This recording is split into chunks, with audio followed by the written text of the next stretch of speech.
I got a gal always late. Anytime we have a date, but I love her. How many times I gotta meet you, Dee Dee? There's twice. Are you having connection problem? You're in here two times.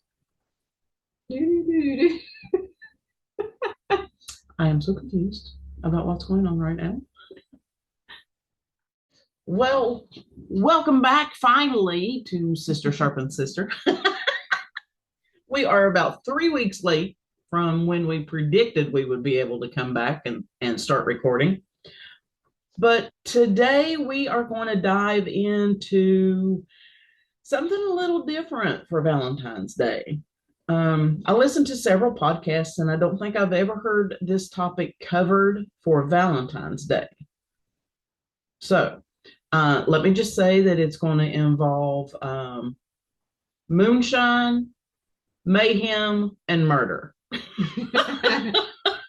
Just the things you love. That's right. That's right. If all that's in a movie, then that's my kind of movie. All right, Dee Dee, you want to start us off? I think we're going to start in 1917. Well, Prohibition. Yeah. Excuse me. The Prohibition. Yes, it started. Congress started trying to enact it in 1917, but it didn't actually come to be. It wasn't actually ratified until January 17 of 1920. Yeah. Okay. That's when it became a law. Yes. Well, it became an amendment. Well, so yeah. It's more than a law. It's stronger than a law. Right. So because if it's in the Constitution, you don't go against it. So describe what prohibition is. Well, the United States enacted prohibition in 1920 to address social issues like domestic violence, child abandonment, and political corruption. Prohibitionists believed that alcohol was the primary cause of these problems. Okay. Now, the 18th Amendment prohibited the production, transportation, importation, and sale of alcohol in the United States. Okay. It was ratified on January 16, 1990, and went into effect 1 year later. 1990. Oh, sorry, 1919. Sorry. I read it and I was reading ahead to 1920, and I put that 0 where that 9 was, beside of that 9. So 1990, January 16, 1919, and went into effect 1 year later on January 17, 1920. Okay. The amendment was ratified by the required 3/4 of states in 11 months. Okay. Now, it took almost a year to get it ratified.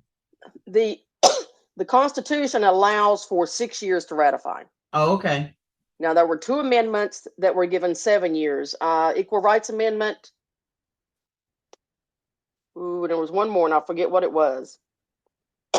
But there were 2 amendments that were actually given 7 years, but you have like 6 years for it to be ratified. So, and making an amendment to the United States Constitution is not an easy task. It's not easy to do.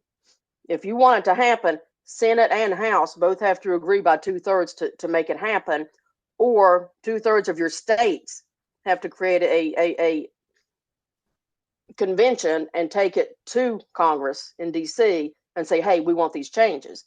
But after that happens, Congress has to submit these changes to the Constitution, this amendment to the Constitution, to all of the states where their House legislators have to vote on it and say yes or no. And you need 3/4 of the states in order to get a yes. It's not an easy process, and it takes a long time to do. So it's not an easy thing. Now, excuse me. During Prohibition, the United States only had 48 states. Oh, that's a good point. Okay. Mm-hmm. Yes, there was only 48 states. So that's Alaska and Hawaii were the ones that were not in the Union at the time. Yeah. Exactly. So at that time, they only needed 36 states for the 3/4 to ratify. Okay. Now, all states voted yes for this amendment, for Amendment 18, except 2 states, Connecticut and Rhode Island. What? Yep. I would have figured something like Texas and Florida. Yeah. Or Tennessee with Tennessee whiskey. Maybe Florida didn't get crazy until the 20th century. Yeah. Florida man hasn't moved there yet. That's funny. No, and I apologize for my coughing, guys. I'm still suffering some from the sickness, but You're good. You're good. Y'all bear with me. We can get through this. Erin's good at editing. Good. I've watched some of mine. I know she is. Now the president at the time was Woodrow Wilson. He opposed prohibition. Okay. Yes, he took an approach that was known as temperance, which for him was moderation or self-restraint. Okay. So now that was his view. Let me ask a question. This is a governmental question. When this came about, did the president have to sign it for it to be an amendment, or Congress could just do it on their own? No, the president, just Congress does that now. Okay. But the president would have to sign the laws in order to make it be something that could actually be done. So he did end up signing it. No, he didn't. And I'm going to tell you about all that right here. Okay. Okay. He vetoed the Volstead Act, which the Volstead Act provided guidelines for enforcing prohibition. So it was the laws underneath that 18th Amendment that was what could and could not be done as far as making prohibition happen. He vetoed it. He said no. Okay. But Congress was barely able to override his veto and pass the Volstead Act on October 28, 1919. And they did that by having a 2/3 vote in the Senate and the House to pass the act, even though the president vetoed it, because the presidential veto can be thrown away if you have enough votes from both the House and the Senate. Okay. Yeah, that was going to be my question, was that, even if he vetoed it, could it still become ratified? And for anybody, if it comes through on the microphone, there is a house caddy corner to us that is having work done, and you might hear sawing and hammering and whatnot that goes on with all that. And so we got sound effects. I won't be able to edit out. We got sound effects in the background, so that's fine. Okay, so we've got the Volstead Act that President Woodrow Wilson he vetoed, but they overrode his veto, and so it was signed into law. Okay. Now, it amazes me that even happened. What? That everybody would agree to give up alcohol. Oh yeah. Well. I mean, at the time, it was considered. What I found in research was that it was considered a digestive aid and a source of strength.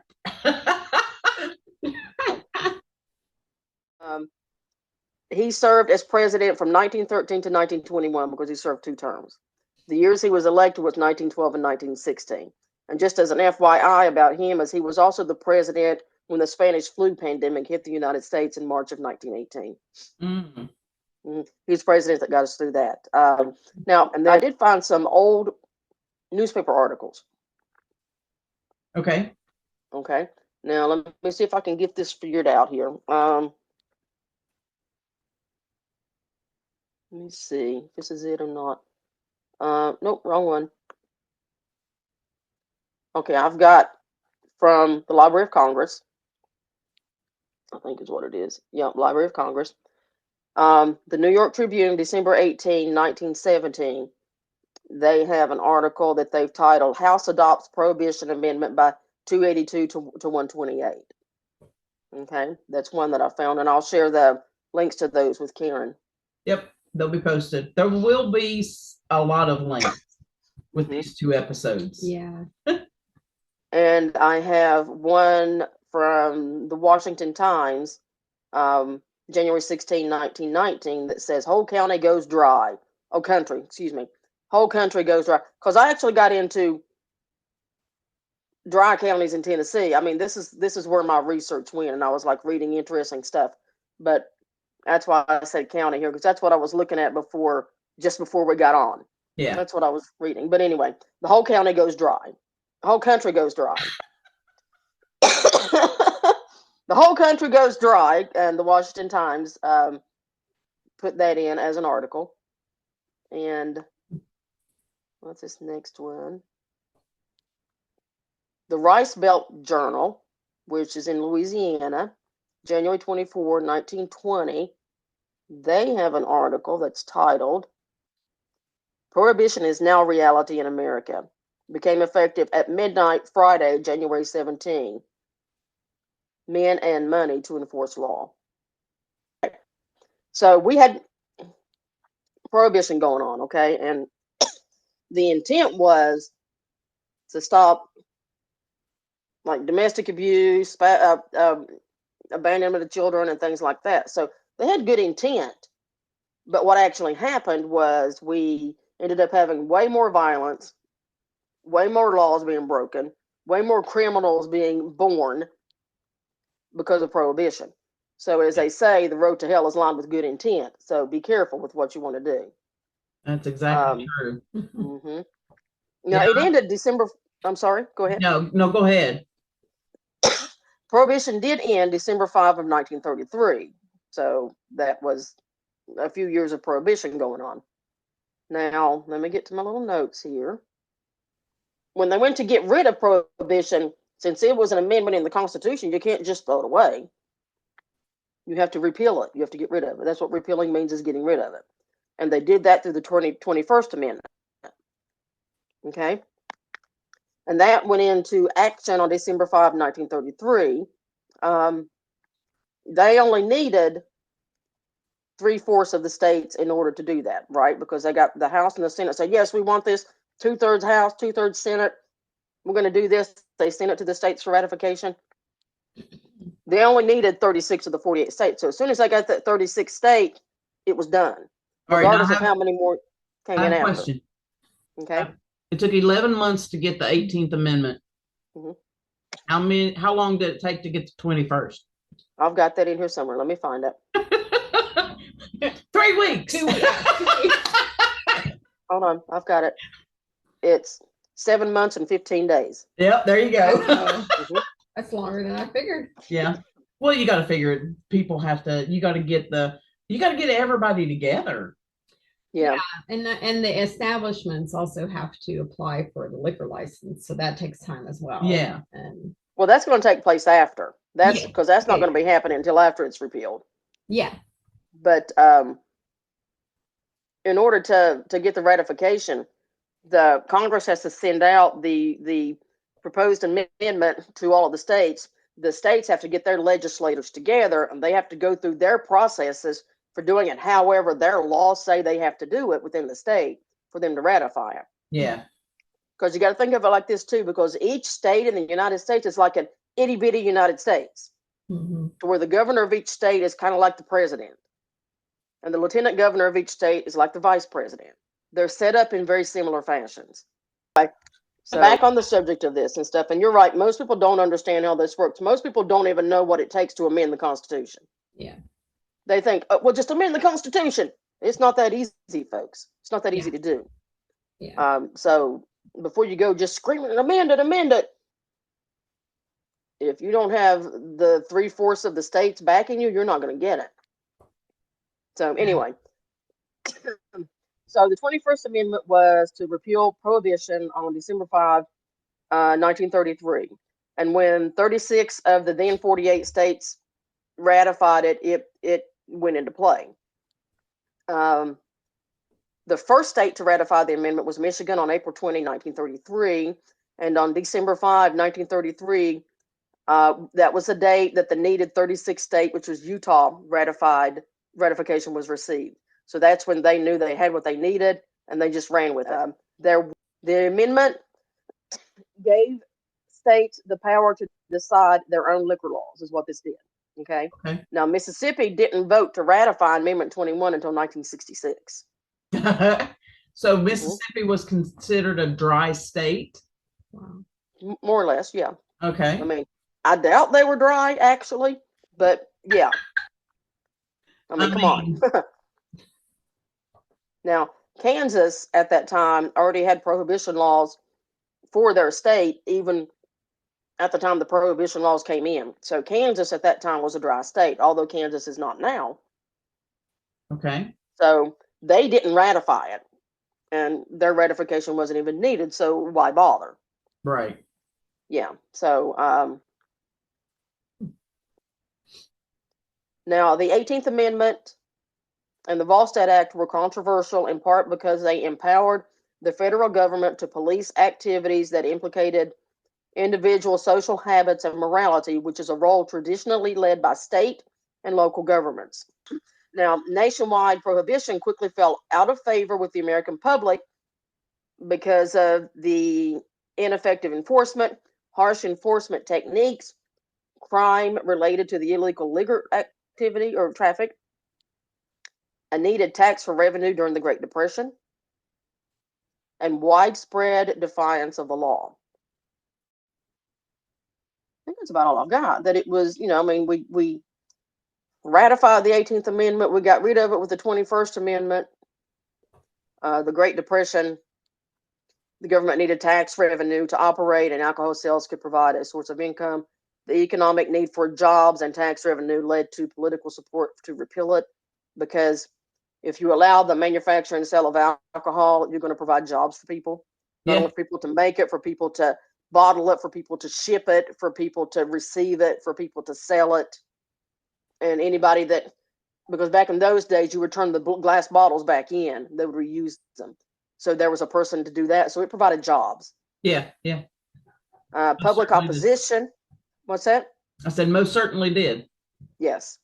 Public opposition, public sentiment turned against prohibition in the late 1920s. Women became active in the anti-prohibition movement. And that's it. That's all I've got. Well, when prohibition happened, what came about more pronounced was bootlegging. And bootlegging is, let me get over to my bootlegging page. The illegal production, distribution, and sale of alcohol in the United States during Prohibition, and Prohibition ran for 13 years, like Dee Dee said, from 1920 to 1933. Now, the term bootlegging originated, they think, somewhere around 1880, when white Midwesterners would hide alcohol, liquor, in flasks in the tops of their boots when they were trading with Native Americans. And Native Americans started calling them bootleggers because that's where they would hide the alcohol. Oh, can I make a comment here? Yeah. When I lived in Florida, I would go to like a Halloween party with my friends and stuff. And one year I went as a cop, and I wore these long boots, and I had alcohol in the boots, so I was a bootlegger. You weren't supposed to bring in alcohol from the outside. They wanted you to buy alcohol from them. Yes. I hid it in the boots. You were definitely a bootlegger. That's what you were doing. Now, from 1790 to 1830, Americans drank more than people do today. For every drinking age person in the 1790s, they drank 5.8 gallons per person.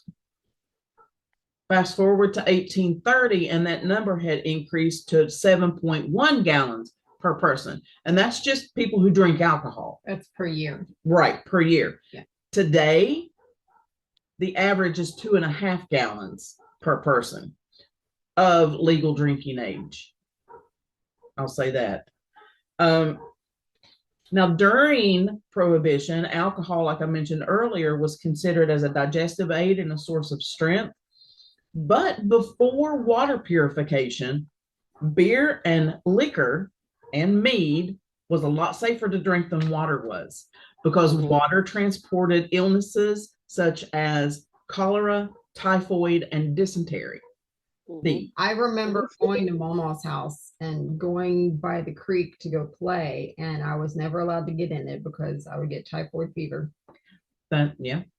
Now, that's what I was told. Well, here's the thing, okay? Cholera, and if you know anything about American history, you know cholera was everywhere. And it could kill within hours because of the severity of the gastrointestinal issues that you had.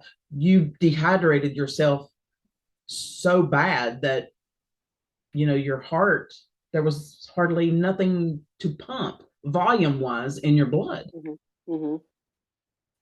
It was believed to be incurable and unpreventable. But now that we know we need clean drinking water, then we know we're good there. Typhoid causes a fever, which is high and sustained, meaning that aspirin or anything like that wouldn't bring it down. And when I say high, I'm talking like 102, 104 or higher. High. Yes. It also caused headaches, abdominal pain. Sometimes there would be a rash on the abdomen and the chest that was flat and pink in color. Fatigue, loss of appetite, dry cough, confusion, sometimes hallucinations, and also chills and sweats, which I'm going to say is from the fever. Yeah. Yeah. Can I make a comment about typhoid fever? Yeah. That's one of the things that killed Anne Frank and her sister when they were in the concentration camp, typhoid fever and starvation. Anytime you've got people that are concentrated in areas, Mm-hmm. where you're sharing water, you have these kinds of illnesses. Now, typhoid and cholera both are from contaminated water. And when I say contaminated, I mean with sewage. Mm-hmm. You can also get it from eating seafood that has been in contaminated water and from vegetables that have been fertilized with human waste. So, Ew. yeah. Now, dysentery is also a GI illness that causes severe diarrhea with blood and mucus, and it can be fatal without treatment, especially for those who are young or elderly. And it is still a common illness today, with 1.7 billion, with a B, cases reported worldwide every year. Wow. In America, there are about 450,000 cases every year. And to me, that's surprising. Yeah. Symptoms of dysentery are diarrhea with blood or mucus, a high fever, nausea, vomiting, weight loss, abdominal pain, and upset stomach. Now, there are different types of dysentery depending on which bug you get. But the difference, and that, these all sound kind of the same, right? And dysentery and cholera sound almost exactly the same. And the difference between those two is the germ that causes it. So people still wanted their liquor. Mm-hmm. The illegal manufacture and sale of liquor went on throughout the decade at +3 of Prohibition, along with the operation of stores or nightclubs that would sell the liquor and the alcohol, called speakeasies. And I love that word. Why? I don't know. I love that word. It's believed that they were called speakeasies because you would have to approach the location and very gently whisper a password in order to be allowed in. Mm-hmm. Speakeasies in the 1920s were the very first places that were popular for different races to come together. So it wasn't just white guys.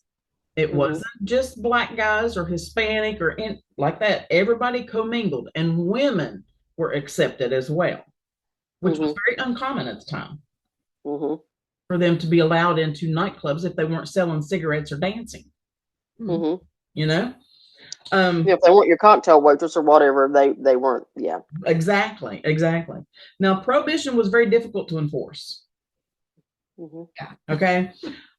Despite very early signs of success with Prohibition, they reported a decline in arrests for drunkenness and a reported 30% drop in alcohol consumption, because a lot of people didn't know where to get it. Yeah. It took them a little while to find out where it was. Exactly. So in addition to all of that, Prohibition encouraged a rise of criminal activity, which is what Shalon will go over here in just a minute. She'll touch on it. Gangs, in my opinion, have been existent since humans have been living in tribes. But American gangs, mobsters, came about prominently during the Prohibition era. The most famous one of any of them is Al Capone. Al Capone. Now, the reason I'm touching a little bit on Shalon's topic is because this number blew my mind. Okay. All right. Al Capone earned $60 million from bootlegging annually. All right. Today, that is the equivalent of 1.35 billion with a B. That's a lot of freaking money. That is a lot of money. And that was annual. Yes, annually. And if he did it for 13 years, I mean, it would have took him a little while to get up to the 60 million, I'm sure. He didn't do it for that. Well, no. No. But all right. You can also get a medical prescription for alcohol if a doctor would write it for you. For what was it? Whiskey or bourbon to settle the nerves or as a digestive aid. And it's estimated that doctors during this time earned an extra $40 million with that prescription alone. This reminds me of what's going on now with medical marijuana versus recreational marijuana. Yep. Now that number, 40 million for the doctors, is equivalent to 756 million in today's dollars. Wow. Right? Well, they say crime doesn't pay. Looks like it pays pretty good to me. Now, one of the biggest things that I love that has come out of Prohibition is one of the most viewed sports in America today. You know what that is? I do. NASCAR. And NASCAR has one of the longest wiki pages I've ever seen. I'm just going to say that. I did not know this. I thought this was so cool when Karen told me. Yeah. You didn't know that NASCAR started with bootleggers? No clue. Oh, wow. Yep. NASCAR and stock car racing as a whole has its roots back to moonshine runners during Prohibition who grew to compete against each other in a show of pride. So what they would do is that they would pick up their load. This guy would pick up this load and they would race. Think Smokey and the Bandit. Right? That's what they were doing. He went all the way over to somewhere and picked up a load of cores and brought it back.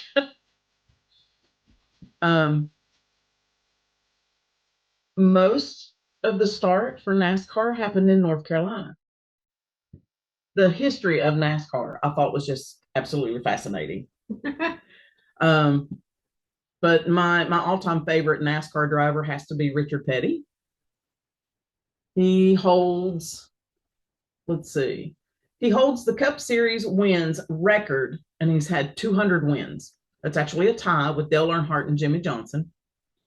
And those guys have 7 each. And in 2025, this year, Joey Logano is the defending Cup Series champion. If you're interested, I don't follow NASCAR like I used to. Yeah, same. The last time I was following NASCAR was when Awesome Bill from Dawsonville was running the Coors car. And I don't think it's the Coors car anymore. It's number 9. I don't think it's Coors. I don't know. Oh, this guy named Bill France Sr. is the one who started it, and it started at Daytona Beach. And I thought this was very interesting. NASCAR tracks are either circular, oval, or they have a street race, or road race, right? And what this one was an oval at Daytona Beach. Now you have an oval, you got 2 straightaways, and you got 4 corners. One straightaway was actually on the beach in the sand. The other straightaway was on A1A. And that's where they would race. Yeah, that's just so cool. That is so cool. One of the other things, how come I'm having a problem seeing where's the? Probably because you got 20 million tabs open. I've got so many tabs up, y'all. I got a few open too. Whether it's our stories. The warmth of our life. Here's the meme of I've got so many tabs open and there's music coming and you don't know where it's coming from. Yeah. Hang on. One of the things that became popular during Prohibition was the G-Man or revenuers. Mhm. And this is who the Moonshiners would run away from. Now, the FBI came about from, was it Hoover that did it? He led the FBI. He led the first, FBI and then became president. Yeah. Mhm. So he did, let me tell you, this man at 29 became like an assistant director in the FBI and set up so many of the things that they use today. They started a crime lab. He started the training for FBI agents. They started out when he became the director. He weeded out all the people that were corrupt, all the ones that were taking bribes and people who could not pass a physical. Got rid of them all. So they went from almost 700 agents down to less than 400 after he did that. And then he started a hiring process, and he started the FBI school. He started Quantico before it was Quantico and implemented training and all of that. This all came about because of Prohibition. And FBI guys were the ones who would not necessarily go in and make the arrests. They were the ones assisting local police officers in getting information and finding where the speakeasies were. And they would go in and the pictures that you see of them bringing out barrels and bottles of liquor and pouring it into the sewers of the street, that actually happened. Mhm. Those are not AI pictures. That's what actually happened. Didn't have AI back then. No. Well, I mean, somebody could AI a fake picture today, Well, yeah, and okay. put like what, I don't know, Dwayne the Rock Johnson dumping out liquor. but he started the centralized fingerprint lab. Hoover did. I've got an article on that. If you are interested in the FBI, not everybody likes the FBI. I understand that, but this is very interesting. Know thy enemy if you consider them an enemy.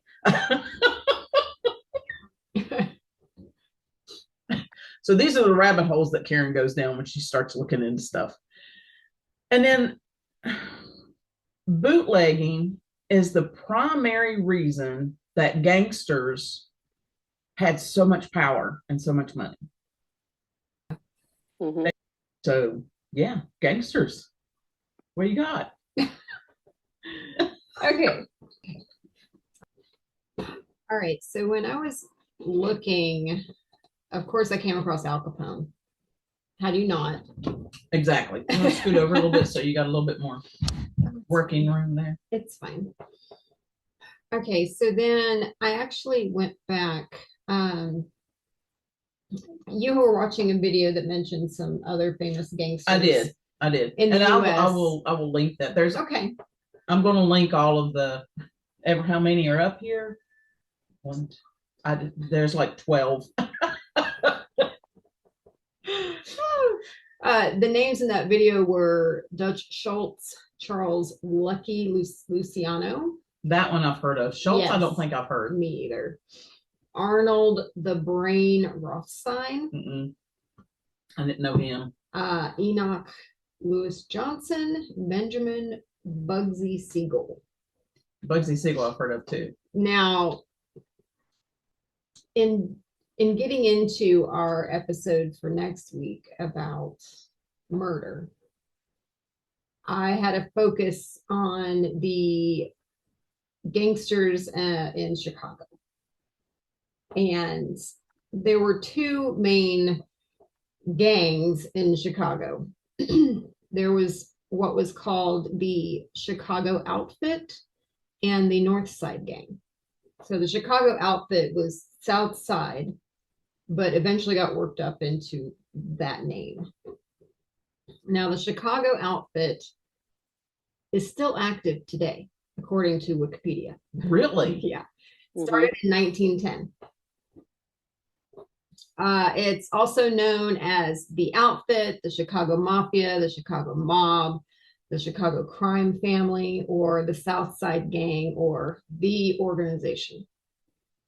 It's Italian-American mafia based, and it originated in 1910 and was organized by Big Jim Colosimo?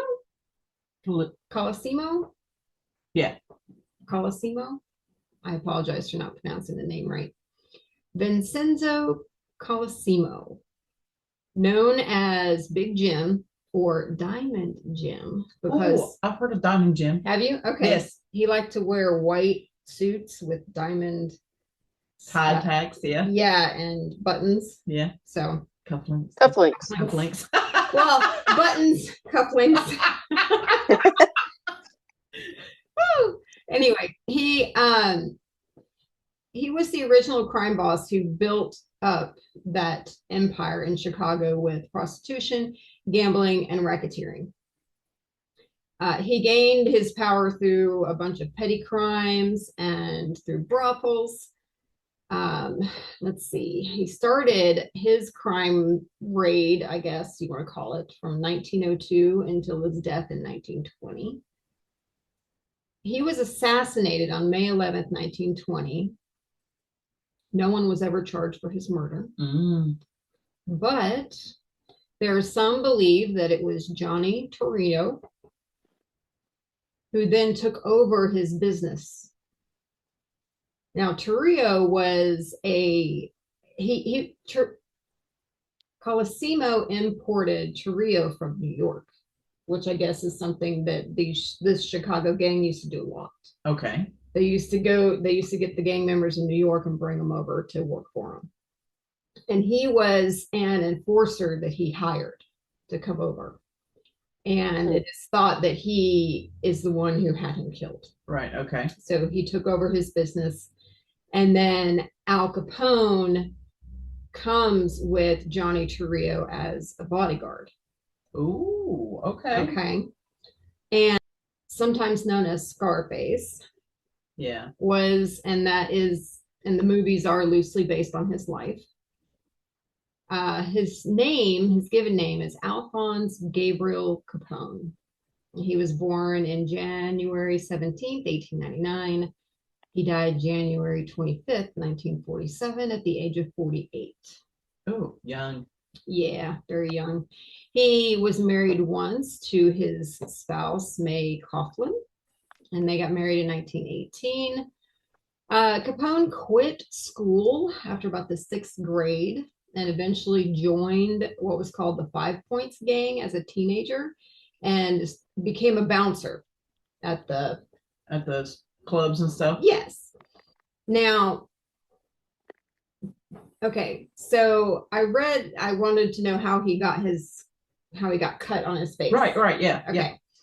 Yeah. Wiki says he unintentionally insulted a woman. But the story that I read, and I'll send the link to Karen, was that he saw a beautiful woman and he was trying to make advances at her all night, and she was ignoring him and not giving him the time of day. And she was with her brother and his girlfriend, and she was getting irritated.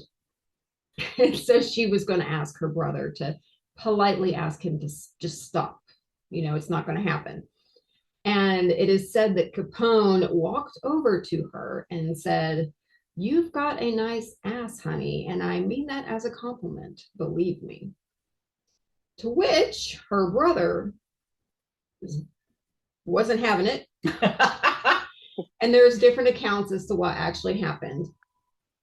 In an interview with the gentleman whose name is Frank Galuccio. Yep.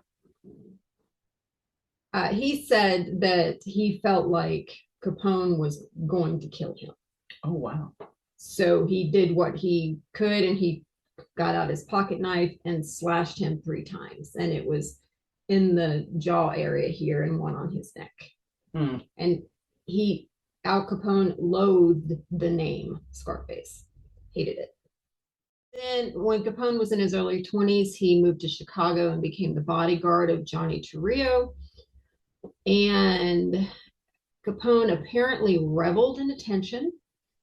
He was actually one point called the Robin Hood of that day. Really? Because he would donate the money that he made to a bunch of different organizations.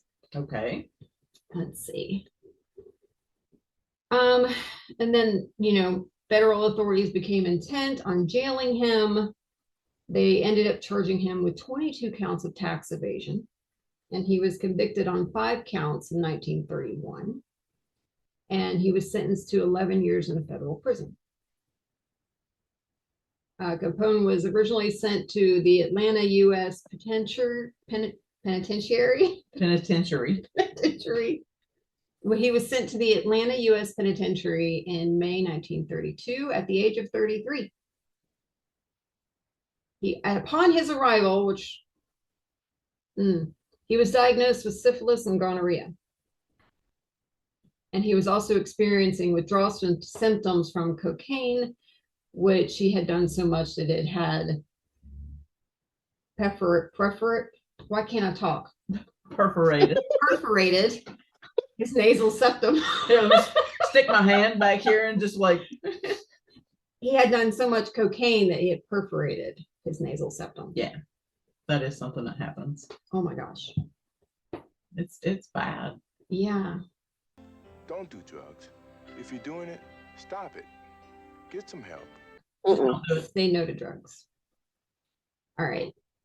It is said that Capone was actually competent at his prison job, which was stitching soles on the shoes. But because he didn't finish any of his education, he had a hard time writing. That makes sense. Let's see. He was also seen to have a weak personality. Really? As a bodyguard and a bouncer? Wait, but he's out of his realm in the prison. Right? Yeah. Okay. Well, prisons have gangs. Yeah, they do. And maybe this isn't accurate, but this is. I mean, if he was isolated away from other people. I didn't go into if he had this many solitary confinements or whatever like that. I know that in one of the jails that he was in, he had a record player and a lounge chair, and he had stuff nobody else had. Right. And the people in the prison may not have liked him either.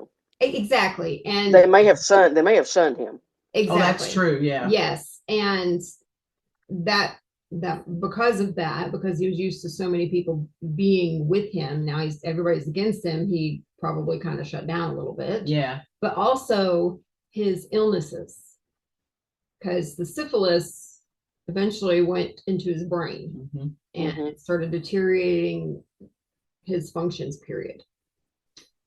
Oh, does that say he was in Alcatraz? It does.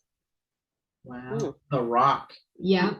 Go watch that movie. It's a good movie. So while he was in the Atlanta prison, there was a fellow cellmate named Red Rosinski who became basically like his bodyguard. Okay. And Rosinski had actually worked for Capone at a point previous. Ooh. So the prison and several of the other inmates had thought that he was getting special treatment, which is why he got moved to Alcatraz. Oh, okay. One of the reasons. Now, while he was at Alcatraz, which I thought was very interesting, due to his good behavior, he was permitted to play the banjo in the Alcatraz prison band called the Rock Islanders. Oh my gosh. So that's interesting. That is interesting, yeah. You don't think of a gangster playing the banjo. Right? All right. Harmonica, maybe, not a banjo. Yeah. I mean, Chicago's like city folk. You have banjos up there, right? Maybe I'm wrong. All right. But it was in Alcatraz that his health declined and he was diagnosed with neurosyphilis in 1938. He was paroled in November of 1939 after his wife, May, who is still with him, God bless her. Exactly. repealed to the court because of his mental capabilities. Now, he was, at that point, he was referred to Johns Hopkins Hospital in Baltimore, but they refused him treatment. Yeah. Really? Yeah. And then he ended up being treated at Baltimore's Union Memorial Hospital. Let's see. And it was in March of 1940 that Capone left Baltimore after some treatments. And he was actually one of the first people to get treated with penicillin in the United States. Oh, wow. When we started mass production of penicillin. Yeah. And of course, but because he didn't get it In soon time, enough, yeah. he was so deteriorated. One of the doctors said that he had the mind of a 12-year-old by the time he had gotten to that point. That's actually kind of sad. No matter what he'd done in the past, that's sad. It's very sad, yeah. Now he went to his mansion in Palm Island, Florida, and he passed away on January 25th, surrounded by his family, and it was because of a heart attack that he had died. Now, we did an episode around Halloween. It was either last year or the year before. And we did like haunted our states, and you did Florida, and you mentioned him. I did, yeah, because he would use the Everglades to get some of to traffic his booze. Right. One of the bootlegging outfit things that they would do is that they would have something called rum runners. You think about where rum comes from. My first thought is Jamaica. Caribbean. Yeah, down in the Caribbean, Cuba.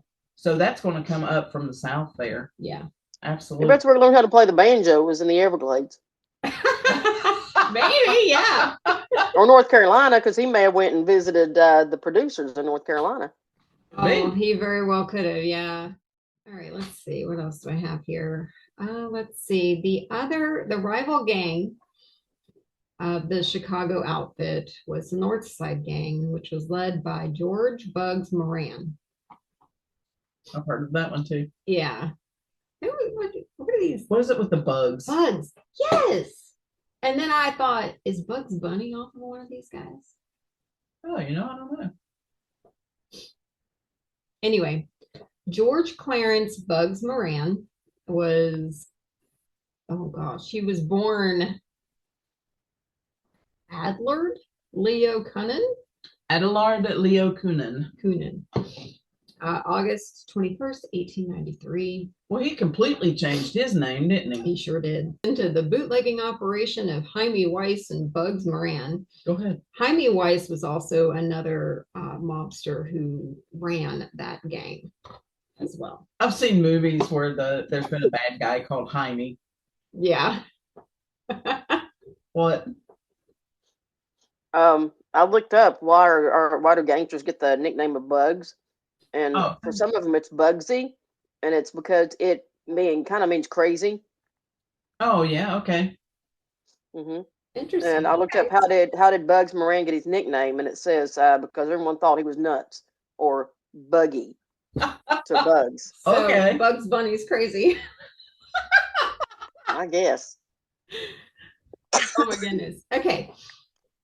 All right. So Moran and Capone ended up fighting a turf war, and it cost them a lot. But Johnny Torrio, the guy who took over the gang from the original gangster, tried to. He's like, this is gonna hurt both of us if we don't come to like a truce. Like, we need you stay in this territory, we'll stay in this territory. Right. Yeah. Okay. All right. Moran was disgusted that Capone actually engaged in prostitution, and he did not do that because he was Catholic. But I guess all the other crimes are okay. It's not really. He didn't do it because of what now? Of his religion. Oh. All right. Johnny Torrio's gang killed Dean O'Banion, another gangster. And in an attempt to avenge him, Bugs Moran and Earl Jaime Weiss made an attempt on Torrio's life. Later, they made a failed attempt on Capone's life as well. And it's said that in the Hawthorne Inn in Cicero, Illinois, more than 1,000 shots were fired at the inn and the nearby restaurant in an attempt to kill Capone. Wow. Yeah. In retaliation, Weiss was killed by Capone's gang, and Moran became the new boss of the North Side gang. So we've got Moran to the north with his bunch. Right. And we have Johnny Torrio originally in the south, but then after the assassination attempt on Torrio says, I'm out. Here, Capone, you take it. So Capone gets the south. Yes. Wow. Yes. The North Side gang, the years they were active was only 1919 to 1935. So they didn't prevail like the other one did. So when did Bugs Moran die? Do you know? Do you have that date? I do. Hold on. He died in February 25th, 1957 at the age of 63. Oh, wow. Mm-hmm. Well, I was thinking that maybe the gang fell apart when he died, but apparently not, because he lived like another 20 plus years. All right. According to a historian, Paul Maccabee, Moran had a close relation. He had to choose, or excuse me, he had a close relationship with St. Paul-based Irish mob boss Danny Hogan. Oh, wow. Following Hogan's murder by a car bomb, Moran personally stood guard outside of his family's residence, so no other attacks would happen.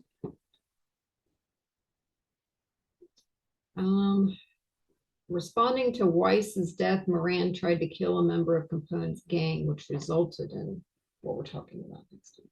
Wow. Okay. I think that's a good place to end for today. Right? Sure. We will pick up there next week. and get into this unusual topic for Valentine's Day. So yeah. You have thoughts? You think about the era, they call it the Roaring 20s, and there's prohibition, there's no alcohol. I don't know what's roaring about it other than speakeasies and bootlegging and gangsters. Crime, yeah. Yeah. Mayhem, chaos. That's what's roaring. So she's talking about all these gangsters and she's scrolling through her computer and she goes all the way to the top. And you know what I'm looking at right now? I am looking at, what is this? Wait. I have a page that I kind of pull things into because I think it would be funny and interesting to talk about. Okay. And she's looking at a picture of a Wrangler. If you don't know what that is, it's a rabbit with antlers. And I just thought it was interesting. Or excuse me, a jackalope. Yeah. Wrangler? What's a Wrangler? A Wrangler is a Jeep. No, Randler. I've never heard of a Wrangler. All right, a jackalope. Yeah. And I thought, well, where does this come from? Because rabbits do not have antlers. And evidently they can get a disease. And the disease causes them to grow what looks like antlers off of their body. Ew, no. Yeah. That's gross. No. And I was like, I don't want to look at that. horned rabbits sound ridiculous until you see a rabbit infected by papillomavirus. Papillomavirus. It causes that's a wart. Growths that look like antlers sprouting from the rabbit's head. That's a wart. The papillomavirus is a wart. Mm-hmm. Yeah. but it looks awful. The other two pictures that she had. Now the one that I'm looking at is mounted. It's got like deer antlers in front of its ears, right? Yeah. So jackalopes, the typical jackalope that you see everywhere. Jackalopes are not really, it's warts. The next thing down that she showed me that I found out what a Randler is. I don't want to see it again. What is it? I found out what a Randler is. The mythical, fun-loving mascot of Mishmash. It's a cereal. Now, you know what? The Randler is the squirrel with the antlers because it's from Good Mythical Morning. Okay. Yeah. That's where I got that from. If you say so. GMM. The other two rabbits you showed me look like something from a zombie movie. I don't like it. Are they zombie rabbits? Sakes. You can't handle looking at that. No. Oh my goodness. It's gone. Listen, on people, it's something different. For some reason, if that was on a person, it would not bother me one single bit. I like looking at gross things. I don't know what to tell you.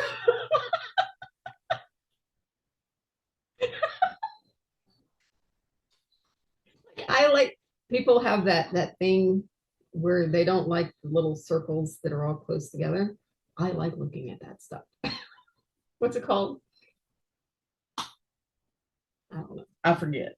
I've heard the word before, but I forget what it's called. It'll be on the screen. Anyway, I like looking at that stuff. And I looking at weird things like that. So okay. Don't act surprised. I'm sitting here thinking that we need a trip to the Murd3r Museum. The Murd3r Museum? Yeah. Okay. It's in Pennsylvania. You mentioned that the other day.